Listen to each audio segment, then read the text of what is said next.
Get some!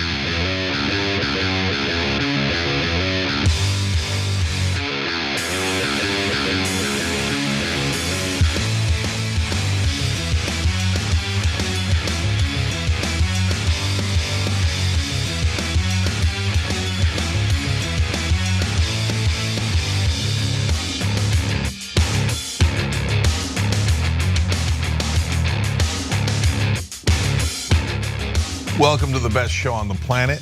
Cenk, Uygur, and Kasparian with you guys. We have international news. It's not great. I hear you on that. We'll cover it. We'll be all right. And then we'll get on to Trump's comedy show. The amusing fascist. Okay, so we've got all that coming up. But first, Anna. Yeah, I just wanted to, look, it seems petty to even bring this up given the gravity of the news today, which we will get to in just a moment. But I wanted to be clear about something with our audience, because following the interview that we had with Vivek Ramaswamy, in which, by the way, I invited him to come on the show, there were a few people who felt that I was too aggressive. Okay, I want to be clear that this is who I am, this is how I conduct the show, and I'm not gonna change.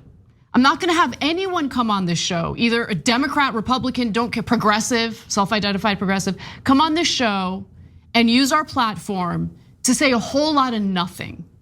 So when I'm asking about what differentiates Vivek Ramaswamy from Donald Trump, I want to know, because we need to know what his motivations are for running in the first place. If you are not going to attack your political opponent in a Republican primary, then why the hell would anyone vote for you? And that was the point of those questions, which I wasn't even gonna get to Trump until way later in that interview. But he's the one who brought up Trump first. Go back, roll the tape, watch it. And he decided to immediately defend Trump's behavior and potential criminal behavior. Yeah. So look, I'm glad we did the interview. I think that where he jumped the shark was when Anna asked him about the meeting that he had with people within Trump circles. With Trump. And Trump himself. Yeah. Before he launched his campaign. He didn't like that. Yeah, that's where he got real touchy. Yeah, he got touchy, and that's because he's obviously not running against Trump. We asked him many different ways, and he refuses to criticize Trump, and he says he's the greatest president of the 21st century, but he's running against him because he's slightly younger. That's not a real reason. The whole thing is fake, right? So that's my sense of it. But the important part is for you guys to get a sense of who he is and what he's going for. And he's in parts a smooth talker, but I think that his situation is relatively obvious. Look, I've now had conversations with about a dozen different conservative talk show hosts online because of the book, right? And what's interesting is that a lot of them are genuine, right? Now, these are not some of the bigger players, although some of them are, but they have real conservative positions. They might have real positions that we can't stand, right? But overall, they're having a real conversation with it. You don't get that sense with Vivek. So when if he were to say, hey, listen, man, I think they're bought and paid for, as I said like a couple times on the show, I actually totally agree with that. That would be an interesting candidate from the Republican side. But then he waffles on it. But he did say yesterday that he thinks that the people like Nikki Haley are circus monkeys. That's a hell of a thing to say, right? And so, okay, now you know that. He seemed to indicate, the only critique he had of Trump other than age was he seemed to indicate that Trump was lying on the 2020 election. That's interesting. So look, that you bring people on, no matter how much they filibuster and evade, etc., to try to get interesting nuggets out of them. And I think we did, and I hope you guys got something out of it. But are we going to be aggressive interviewers? Of course, that's what we do. We do it with Democrats, we do it with Republicans, we do it with everybody. That's why a lot of people are reluctant to come on the show. To which I say, good. You gotta know what you're getting yourself into. We ask real questions and we ask them aggressively. We don't play patty cakes. There's tons of shows for patty cakes if you want. Yeah, patty cakes is not Cenk's style. It's obviously not my style. And after that interview yesterday, I felt I let people get in my head and make me feel guilty for who I am. Because who I am is not some agreeable, sweet, woman who's gonna come on the show and let people run circles around her. That's just not my style. Yeah. So if you're watching the show and for some reason it goes against your sensibilities to watch a woman challenge a guy who's literally running for president, don't watch the show. Yeah. Because again, I'm not gonna change my style. And I'm never gonna be bullied into saying things I don't believe just to appeal to any group of people, including members of our audience. Love you guys, but you guys are always gonna get the raw, honest truth. You're gonna get who I am as an actual human being who isn't, playing a role or acting on this show. And I'm done with it. I'm done having to explain myself. I'm done trying to pretend that I'm something I'm not. This is who I am. This is how I do interviews. You don't like it, that's totally fine. Yeah, last thing here, guys, because I don't want anybody to get the misimpression that most people thought that way. Most people did not think that way. Tons of people just wrote in, like 1 million people just instantly wrote in. I'll just give you two. Sexy Speed Racer says, anybody who thinks that Anna was too aggressive with Ramaswamy last night is obviously a paid troll. I think that there was pretty much 99% trolls, but we're dressing it anyway. And Mountain Chaos wrote in, Anna, you were perfect. Loved you putting him on the spot and making him do the Washington double talk. And there's about 200 other comments along similar lines. And guys, don't get us wrong. We know where you guys are, right? Yeah. The overwhelming majority of the audience appreciated it. And that's why you guys come to the show, because we actually challenge people in power and people running for president. And that's what all journalists are supposed to do. But here we actually do it. Yeah. All right, now that that's out of the way, let's get to the news, which is horrific to say the least. We begin with a developing story about a hospital that was targeted in Gaza. Let's talk about it. Very, very significant damage in the courtyard area of this hospital. It's called Baptist Hospital. It's in the center of Gaza City. The Palestinian president, the head of the Palestinian Authority in the West Bank, has declared 3 days of mourning. He says all flags will be lowered to half staff because of the scale of the loss of life. The Al-Ali Baptist Hospital in Gaza City has been struck by an airstrike, killing anywhere between 200 to 500 people. Now, this was a hospital where injured Palestinians were recovering, but it was also a hospital that many other Palestinians were seeking refuge and shelter, thinking that it would not be targeted in any kind of attack. Now, the story is still developing and there are conflicting narratives about what actually transpired. And out of an abundance of caution, I will note that we should wait for an independent party to conduct an investigation, and we should not just believe what the IDF says, considering their track record of literally lying about certain instances of killing innocent people, including a Palestinian American journalist named Shireen Abu Akleh. But nonetheless, the IDF refuses to take responsibility for this, claiming that they did quick analysis just right away, determining that it was actually a misfired rocket coming from not Hamas, but from the Islamic Jihad, which is what they believe another terrorist organization operating out of the Gaza Strip. Now, an IDF spokesperson by the name of Jonathan Kornikis spoke to CNN, claiming that they had conducted an investigation showing that they are not, in fact, responsible for this. But I thought one of the follow-up questions asked by the CNN host here was a fascinating one, to say the least. I want to be clear that they have not released any evidence clearing them of doing an airstrike. But with that said, let's take a look at what this IDF spokesperson had to say on CNN. We are aware of a barrage of rockets that was fired by terrorists from Gaza towards Israel, and that passed in close proximity to that hospital in Gaza at the time that it was hit. The intelligence that we have from multiple sources it indicates that the Islamic Jihad, another terrorist organization in Gaza, is responsible for a failed rocket launch that struck the hospital in Gaza. Hundreds of people were killed. There is going to be enormous scrutiny on who was behind this strike.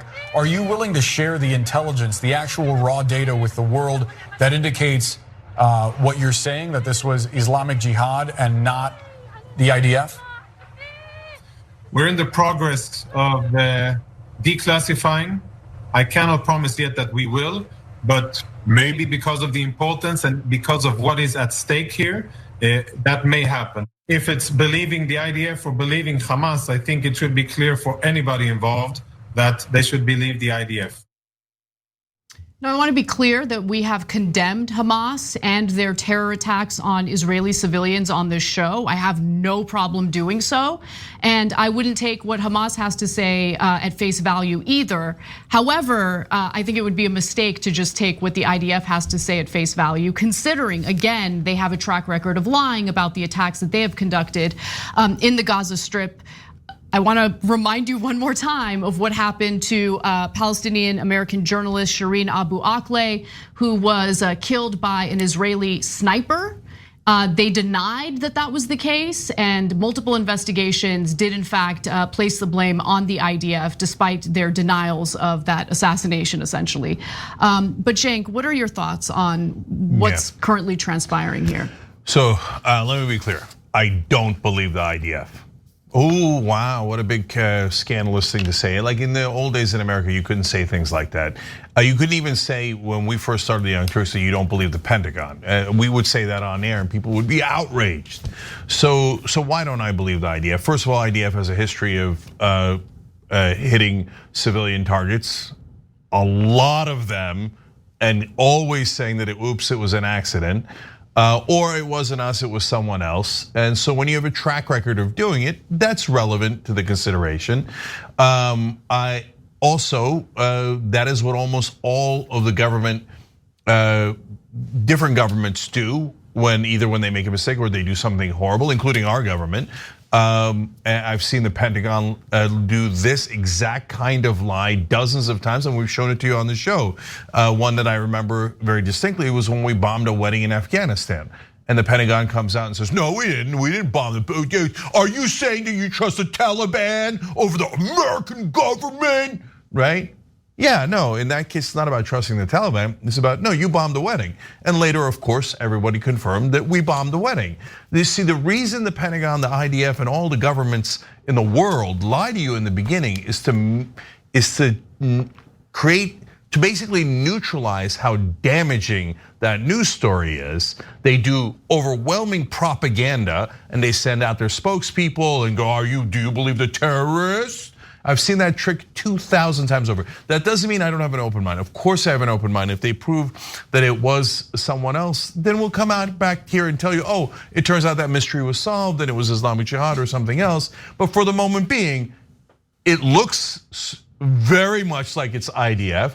And by the way, well played on the propaganda, because it gets at least everyone, including us, to go, maybe it wasn't the IDF. Congratulations on propaganda, well done. But we're gonna look at all the facts and give you all the facts. I've got more reasons why I think it was the IDF, but go ahead, Anna. So one of the other excuses that we often see from the Israeli government and the Israeli Defense Forces is, well, we had to do the strike against the school that had civilians or the hospital that had civilians because Hamas is using Palestinians as human shields. They'll use that as a justification. And Cenk, you mentioned the Pentagon, which is an interesting thing for you to mention, especially since there is now a video going around on social media featuring the Pentagon spokeswoman. Her name is Sabrina Singh, and she is saying, and I quote verbatim, Hamas is the one putting Palestinians, those in Gaza, at great risk. They are putting command and control units inside hospitals. How about don't bomb the hospitals? How about you just admitted that you did bomb the hospital and now you're saying, well, they made us bomb the hospital. So make up your mind, America and Israel, the governments of those, not the civilians, but the governments of those countries. Do you have an excuse for why you bombed the hospital or you didn't bomb the hospital? Which one is it? Because it's not both. It's not both. Why did you go out there and telling everybody, no, it's okay to bomb the hospital? It's okay. Are you saying it was okay for Islamic Jihad to accidentally bomb the hospital? Make up your mind, make up which lie and propaganda you're gonna go with. So I've been following this story very closely since it broke this morning. And I noticed how it kind of played out on social media and how the reactions to the story by allies of Israel and members of the IDF, like how their reaction to it changed throughout the day. So at first, there seemed to be a lot of excuses in regard to Israel allegedly conducting this airstrike. a lot of claims similar to what you heard from the Pentagon spokeswoman, saying that, well, Hamas likes to use these areas and these places where you have a large number of Palestinian civilians, and they use them as human shields, just basically justifying the attack. But the media response to it was incredibly critical. So much so that I think that maybe, this is my read of it, and I could be wrong. I wanna be clear about what we know in terms of the facts and what we're speculating on. This is what I'm speculating on. I'm speculating that once Israeli officials saw that the reaction and response to a possible Israeli airstrike on a hospital was a very negative one, all of a sudden tweets got deleted and the narrative changed. All of a sudden, immediately, the IDF, which apparently did not have the intelligence necessary to prevent a Hamas terrorist attack a little over a week ago, had all of the information necessary to determine that they were clear of any wrongdoing. Interesting, okay.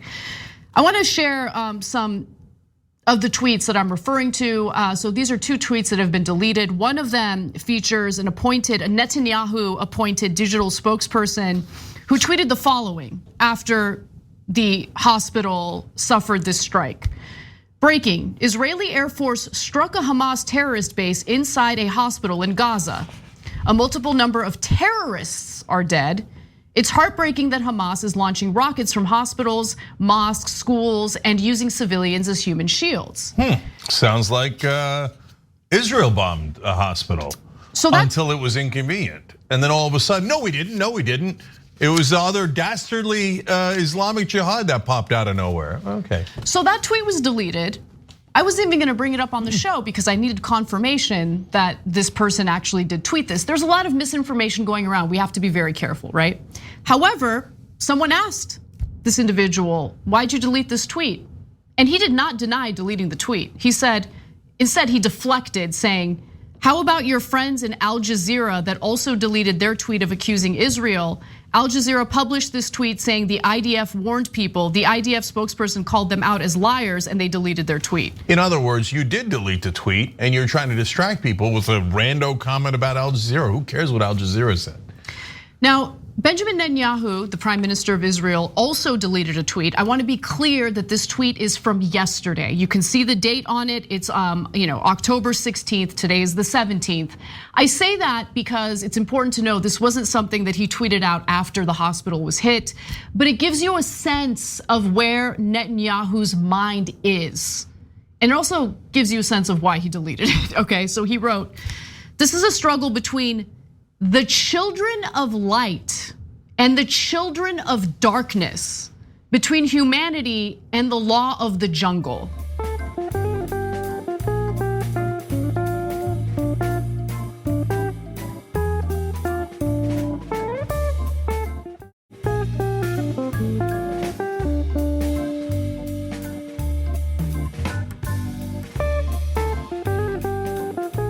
Are you kidding me? The Prince of Darkness said, get out of here. So this guy who's up on corruption charges, tried to ruin Israeli democracy, didn't do his job, let Israel get bombed. Hamas today is saying they were surprised at their success. They didn't want a broader war. You take Hamas also with the biggest boulder of salt that you could imagine. Don't get us twisted. We're not doing propaganda for either side, unfortunately, like some media. But some of the media actually has been pretty good so far here. So I don't take Hamas at face value at all, okay, at all. Their leaders are at least as much liars as any government in the world. But Hamas is saying now, at least, we don't want a broader war. Easy to say after you did your killings and now you're being attacked. I understand all of that. But having said that, they said they were surprised that how weak the Israeli defenses were. They were just going in to take hostages. They didn't know that they were going to be able to overwhelm Israeli defenses. Again, take it with a grain of salt, okay? But Netanyahu didn't do his job. He did not. Okay, they were not at all ready. They didn't have the intelligence. The military was not in a position to defend. Going on the offense is easy. You drop bombs on hospitals. They don't have Iron Dome, you do. You drop bombs on buildings. No one's disputing that they're dropping bombs on residential buildings. That part is easy. okay? Yep. Defending your people is hard, and he didn't do his job, and all he ever does is cause more and more conflict and war. When is Israel going to realize, and maybe the answer is soon, that the actual Prince of Darkness is Netanyahu?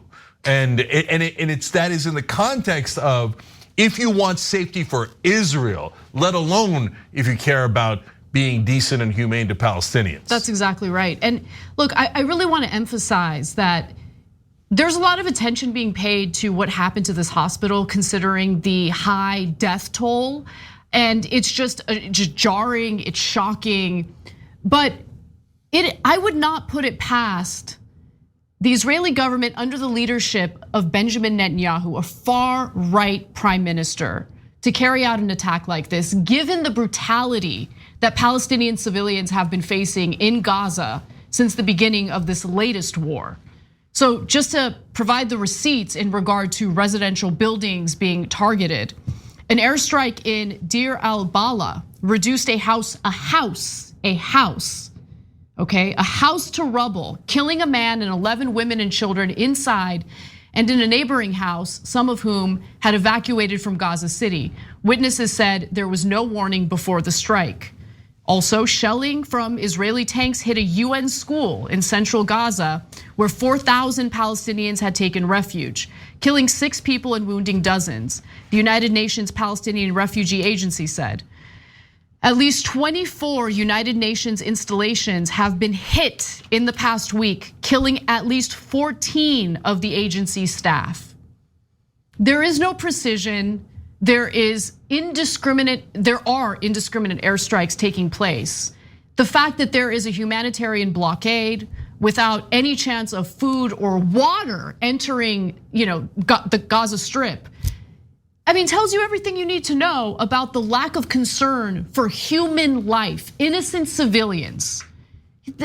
You can't live without water. Water is life. They know that, and they are continuing with the blockade anyway. Yeah, so look guys, we'll sort out. I don't want people walking away thinking that we know with 100% certainty. We just told you. We just told you, and here I'll add 2 more things and then I'll summarize, okay? Look, Mahmoud Abbas desperately wants to meet with Joe Biden to make his case. He's the leader of the Palestinians in the West Bank, not the Gaza Strip, okay? And Biden is going to Israel. But Abbas pulled out from that meeting because of how outraged he was about the hospital strike. If he thought there was some percentage chance that it was not Israel, he wants that meeting with Biden badly. So it's possible he's wrong. It's possible that he's responding to local pressure, etc. But that is another sign. The third sign is usually they blame each other back and forth, but there's some reasons why Hamas things can be verified. The fact that they said it's Islamic Jihad instead of Hamas, it could be true, like we don't know with 100% certainty, right? But to me, that's another sign of, well, if we say it's Hamas, it could be verified that it wasn't. So we'll pick a rando group and pretend that it's them. Again, this is the propaganda that all governments do when they do something wrong, and they especially do it in the first 2 days because they want you to only remember the cloudy, I can't tell who did it, and then once it's passed out of the news cycle, then they can come back later and say, oh yeah, mistakes were made, who cares, etc. right? So I'd be shocked if the IDF released evidence. But if they do, again, we'll come back out here and tell you, okay? And we'll make sure to do that. But okay, so. But even so, I want to be clear that it's important to have an independent third party conduct an investigation, right? Of course, and I wouldn't believe it if the Islamic Jihad came out and said, no, we are not responsible for this. Like, you need an independent party to come out and do the investigation and figure out what's really transpiring. By the way, there are all sorts of videos floating around the internet indicating that Israel has released footage showing that it was in fact a rocket from the Islamic Jihad. We don't know what time that video was taken. We don't know which part of Gaza that video was taken in. There's a lot of information that is missing from those posts. So just be very careful with what you believe. By the way, there's also videos that show a sound that only the Israeli warplanes make, but I don't know that that's true either. I mean, just seeing a video on Twitter doesn't prove anything. So, all right, now last thing. Guys, there's already 3,000 civilians dead and over 10,000 injured. So, does it make it better, let's say, if the IDF killed the other 3,000, but somehow the hospital wasn't them, does that make it way better? I don't think it does. And they hit a bus, they hit a school, and they're threatening to hit a lot more targets. And at what point does it stop becoming an accident? 3,000 accidents? What if 10,000 were killed? What if 100,000 were killed? When does it stop being an accident and be intentional killing of civilians? So, and then finally, the moral culpability here of the occupation, I think, should be stated every time. So, not except for when Hamas did their initial brutal attack, wasn't necessarily the time to talk about that. And it's not a justification for that attack. That attack was brutal and awful and barbaric. But when you're talking about the big picture of what is going wrong in this region, there is one overwhelming answer. Millions of people are occupied in open air prisons, and they've been occupied for over 50 brutal years. You cannot justify that under any circumstance. You can't come and tell me, no, all Palestinians are savages, all Palestinians are anti-Semites. I don't like who they picked as their leader. They should pick the guy I want as their leader. And otherwise, I'm going to keep them under lock and key and with no rights, no nothing. And I'm going to bomb their civilians whenever I want. And I'm going to justify it. And then I'm going to cut off their water and electricity. If you think, and there's so many disingenuous people online now. Oh, it's not really an occupation. Oh, they let it go in 2005, 6, 7. Oh, and then they had the election in 7. So it's not an occupation. Who are you kidding? You know you're occupied when you don't control your own water and electricity. That's the most obvious thing in the world, let alone your own borders, let alone having your own state. Israel, at some point, you have to let them go. If you don't, they're not. They're sorry, but that makes you the bad guys. So that doesn't mean vis-a-vis Hamas. It just means period. Period. When we invaded Iraq, America did, we were the bad guys. We invaded a country that did not attack us, and hundreds of thousands of innocent civilians died. That's on us, okay? When you do a brutal occupation of millions of people for 56 long, horrible years, that's on you. So stop making excuses and end the goddamn occupation. All right. We've got more details about the ongoing war when we come back from the break, including updates on Biden's visit to the Middle East.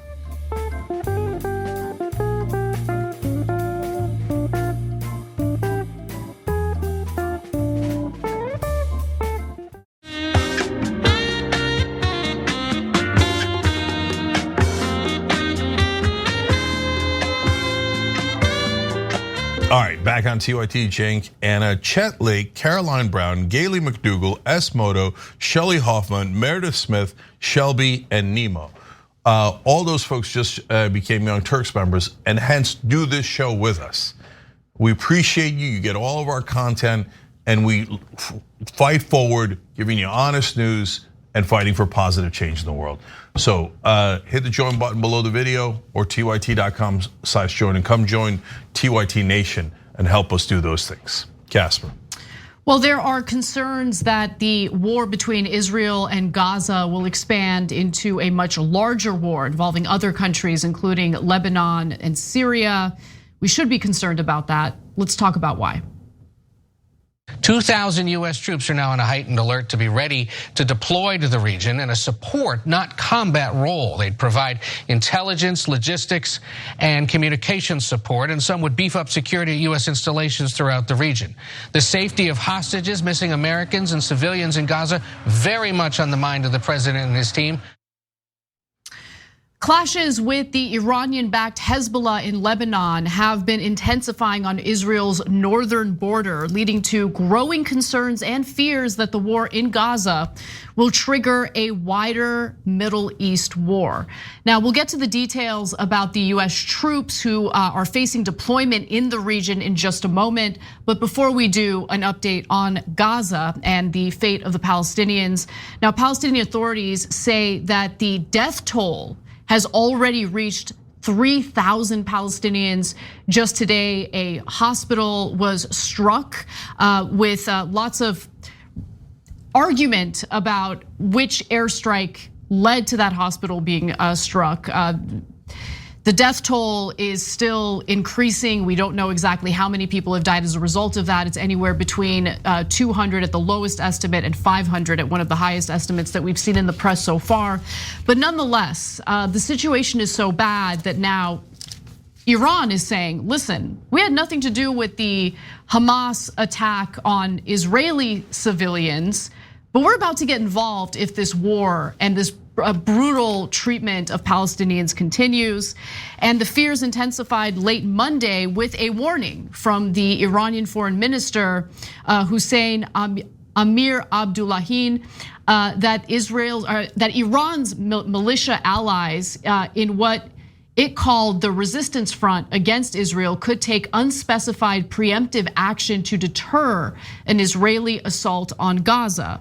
Now, the likelihood that the war will spread to other fronts is approaching an unavoidable stage, he wrote on Monday on X, formerly known as Twitter, as Israel announced it had ordered the evacuation of 28 communities on its northern border. Now, over the past decade, Iran has built militias and proxies in countries including Lebanon, Syria, Iraq, and Yemen, in addition to Hamas. And all or any of them could be called on to open up new fronts. So there is a lot of concern, again, that if Israel continues the brutal treatment of Palestinians in the Gaza Strip, this could encourage other countries to get involved. Iranian-backed groups in Iraq have warned that they will attack American interests in the country if the United States gets involved, and the Houthis in Yemen, another of Tehran's allies, have also made threats. Iranian-backed fighters in Syria, including Hezbollah forces there, would almost certainly join in. There have already been exchanges of fire along the Syrian border, and activists report that Iranian allied fighters have been relocating to southern Syria from the east of the country. This is no joke. This could quickly devolve into a much larger war, and we should absolutely be concerned about it. I know the Biden administration is concerned about it, and they've taken some actions to try to deter that from happening. But I should be clear in noting that there is no indication that the American government has, demanded a ceasefire or demanded Benjamin Netanyahu calm the situation down rather than continue escalating war with the Palestinians in Gaza. Well, there's one indication. Biden is going to Israel, and the reporting says that he wants relief to be brought in. And if you think about it, he doesn't want to go there and come away empty-handed in terms of some sort of diplomacy to calm the situation down. So they're gonna have to give Biden something, and that presumably is some sort of relief for the Palestinians, especially given that Biden has been so strongly in favor of Israel so far and is looking to increase funding to Israel. They're gonna want to make some sort of concession. And so, and the reporting is indicating that the administration is asking for at least a small concession to get relief to the Palestinian civilians there, and that's good. That's a positive note by the administration. Yes. So now I want to talk about Iran's conundrum here and whether they were involved in the first place. So here's one piece of evidence that they were not. Intelligence officials are saying if they were trying to antagonize Israel by planning this with Hamas, then when Israel counterstruck with ferocity, that's when Iran would have triggered a series of militia attacks to try to get to a larger war and to suck Israel into that war, even if Israel doesn't want it. But they have not done that. So intelligence officials are telling reporters, it looks like Iran was caught a little off guard here, and they don't want the wider war. So that's why they're trying to be careful here. But there's a reason why they might have to respond in their way of thinking, not in our way of thinking. I'll get to that in a second.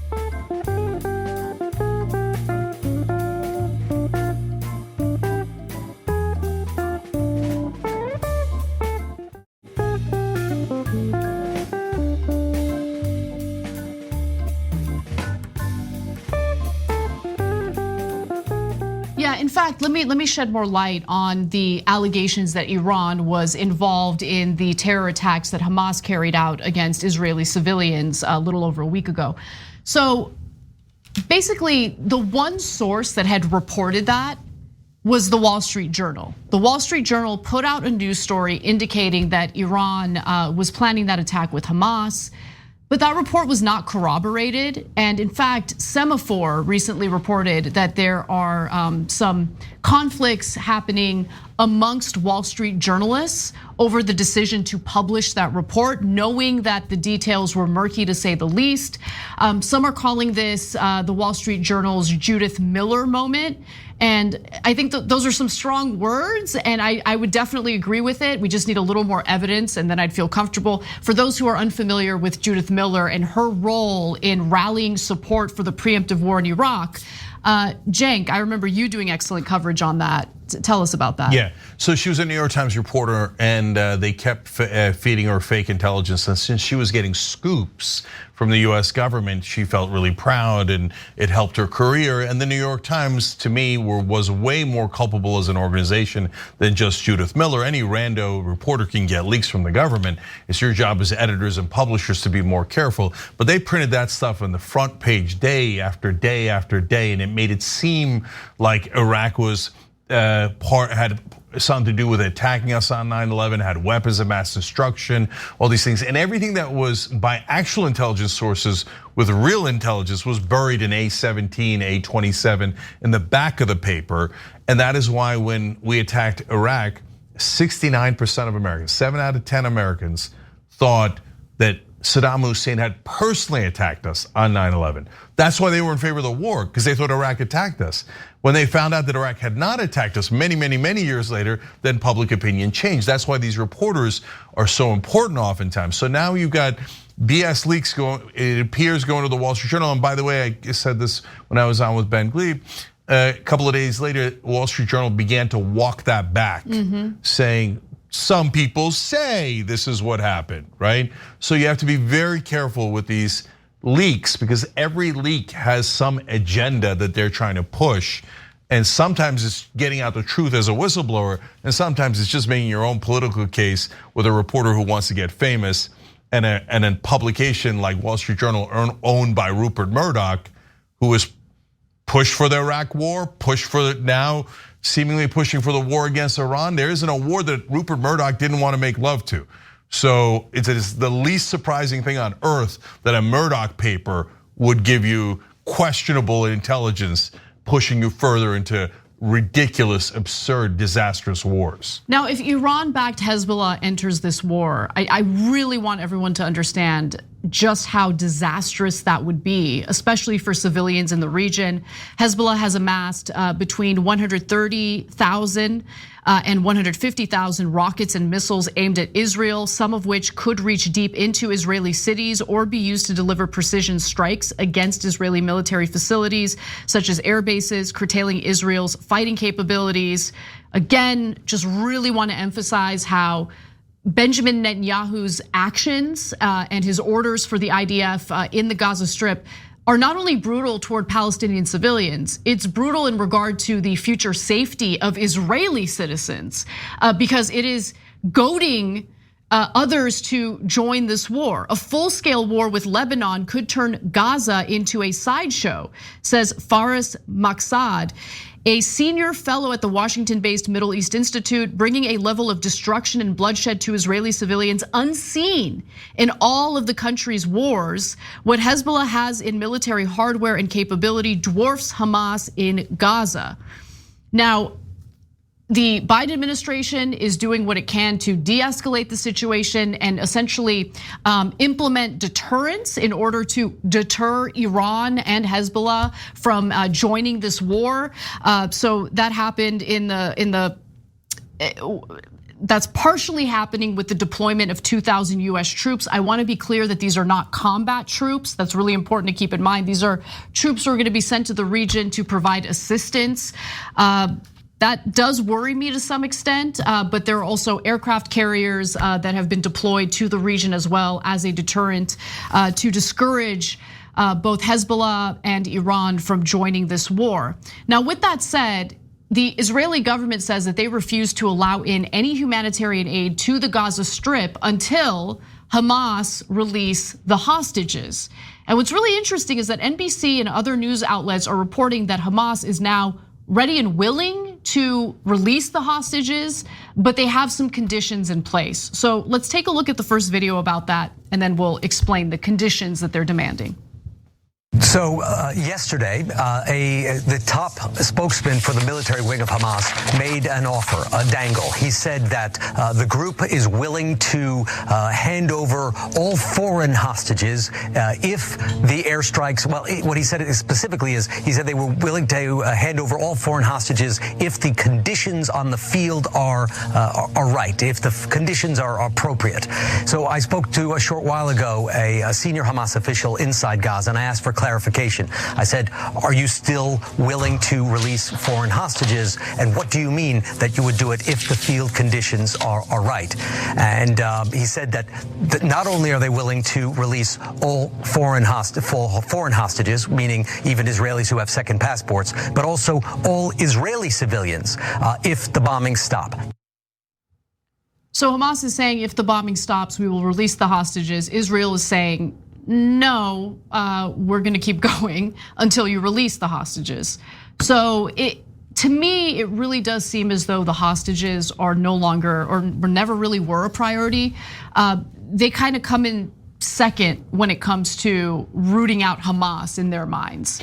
Yeah, I have a nuanced opinion on that. I think that Israel's in a really tough spot with the hostage situation because you're gonna take Hamas's word for it, where you're gonna stop bombing for how long, when do they turn over the hostages? So you'd have to really get in there and negotiate and be a lot more clear on the order of things. All right, give me half the hostages and I'll stop bombing. And then if I stop bombing for a week or whatever, you give me the other half. Well, some sort of deal where both sides can verify, right? So you can't just take somebody's word for it because you heard it on a news story that Hamas is promising maybe to release the hostages. So I have sympathy for Israel there. That's a tough spot to be in. On the other hand, as we've said from day one of the counterattack, I don't see how bombing the buildings helps the hostages. I don't see how cutting off water and electricity helps the hostages. If anything, all three of those things could really hurt the hostages. Exactly. It might even kill the hostages because they don't really know where they are at all. So I think it's incredibly hard to find those hostages. I mean, you would have to lose so many lives, both IDF soldiers, Hamas for whatever that's worth, but Palestinian civilians to be able to find. And how are you gonna find? Maybe you find 10 of them, 20 of them, 199 of them dispersed throughout Gaza, even though Gaza is still a small place. That is very, very, very difficult. So, right. So they got to. My point is, at the end of the day, they have to make a deal, and I get it that they need to verify the deal. They need to have leverage for the deal. I understand all those realities on the ground, but at some point, both sides have to make a deal on the hostages at a minimum. So when we come back from the break, we're going to focus solely on the hostage situation. There is an expert who has negotiated hostage situations with Israel in the past, and he has an interesting perspective on all of this. So we'll share that story and more with you when we return. Don't miss it.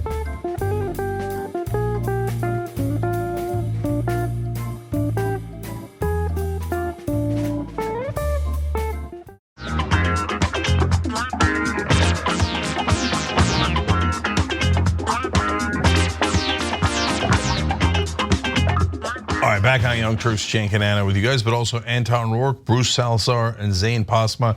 Every member does this show with us, so we appreciate you guys. You can do likewise by hitting the join button below the video on YouTube or tyt.com/join. And guys, next segment I'm going to read more of your comments asking us to have more Palestinian voices on. So I see you. We'll get to that later in the show. Go ahead, Anna. All right, well, we have an update on the hostage situation in Gaza. So let's talk a little bit about what we know about one of the hostages who has been recorded on film and released to the public. Tonight, the first video of a hostage held inside Gaza, released by Hamas. In it, 21-year-old Maya Shem asks to be brought home as soon as possible and says she's being given medical care. It's unclear if she's being forced to make the statement. Shem was one of the Israelis who was kidnapped at the Nova Festival near the Gaza Strip after Hamas fighters launched a terror attack on October 7th that so far killed at least 1,400 Israelis. Now here's more on Shem and the video released by Hamas. For the first time, video of one of the 199 hostages taken into Gaza. Hamas, the militant group behind the brazen attack on October 7th, releasing video of 21-year-old French-Israeli citizen Mia Shem. Her family giving us permission to show these images. She was kidnapped with many others from the music festival. I just ask that you'll bring me home as soon as possible to my family, she says, to my parents, to my brothers. Please get us out of here as soon as possible. Overnight, her family speaking out. I saw my baby on television. I saw she's alive. I didn't know if she's dead or alive until yesterday. All I knew is that she's might be kidnapped. I'm begging the world to bring my baby back home. Now that was her mother, Karen. She said that she had heard all sorts of rumors about what had happened to her daughter ahead of time. She's told CNN, quote, I heard before rumors that she was shot in the shoulder or in the leg, so I can see she was shot in her shoulder. I see she had an operation. She looks very terrified. She looks like she is in big pain, and I can see that she says what they tell her to say.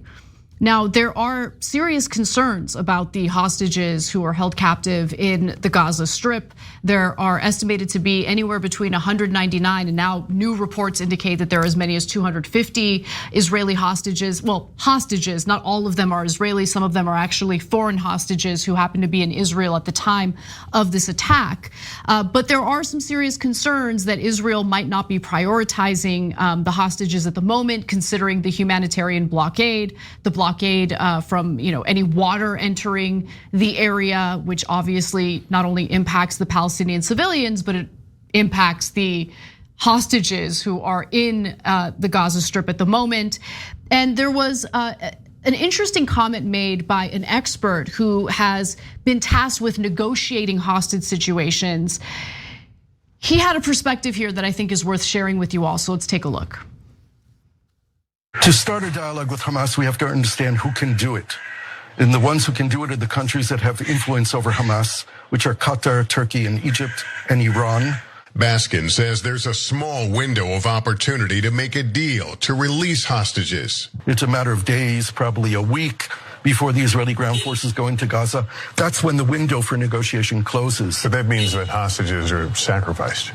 It means that hostages are going to be tried to be freed, and they might be sacrificed. My sense of the pulse of the Israeli public right now, the government and the military, is that the primary objective today is to remove Hamas from its ability to govern. And that means that hostages may be sacrificed. This hurts me so much to say that the hostages might be considered additional casualties of the war for Israel's survival. Obviously, that's devastating. And keep in mind that many of those hostages are in need of medical attention.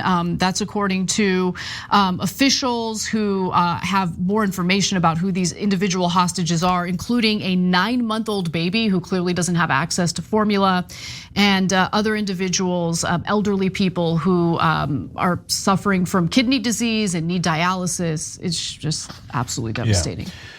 So the governments of the world take advantage sometimes of media's inability to state something clearly.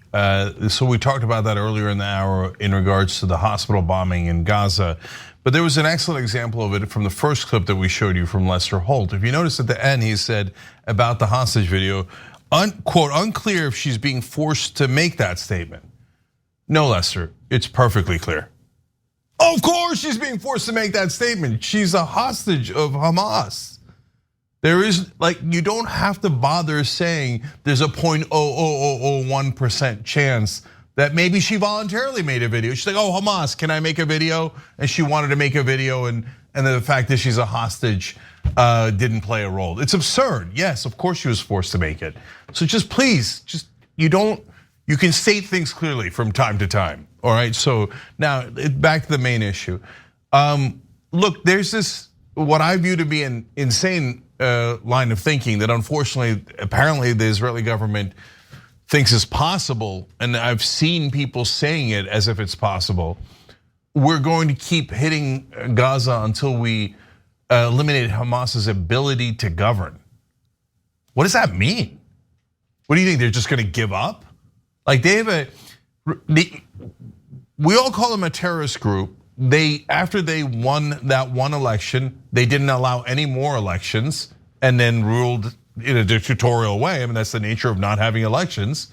So you think that those guys, the guys who just did the barbaric attack on Israel, are going to turn around and go, "Oh, you're right. Oh, we can't govern anymore. We'll let someone else do it."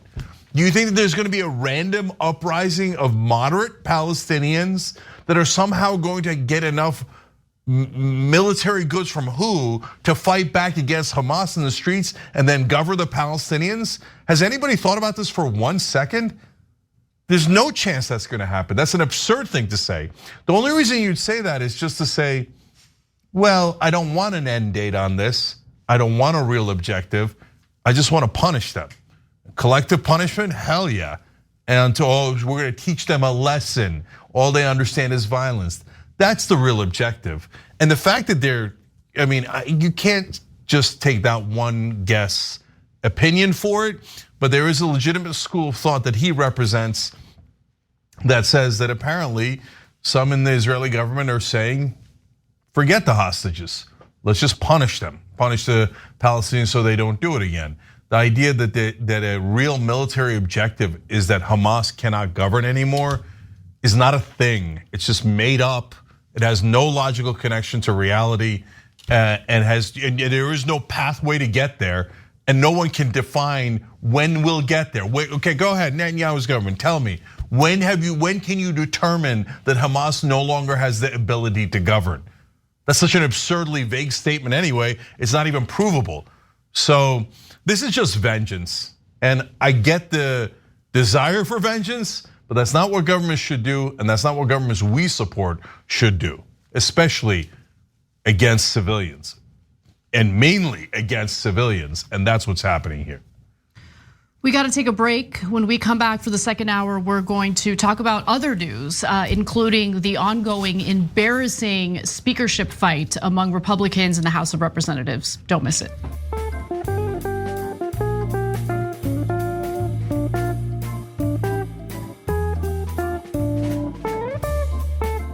Thanks for listening to the full episode of The Young Turks. Support our work, listen ad-free, access members-only bonus content, and more by subscribing to Apple Podcasts at apple.co/TYT. I'm your host, Cenk, and I'll see you soon.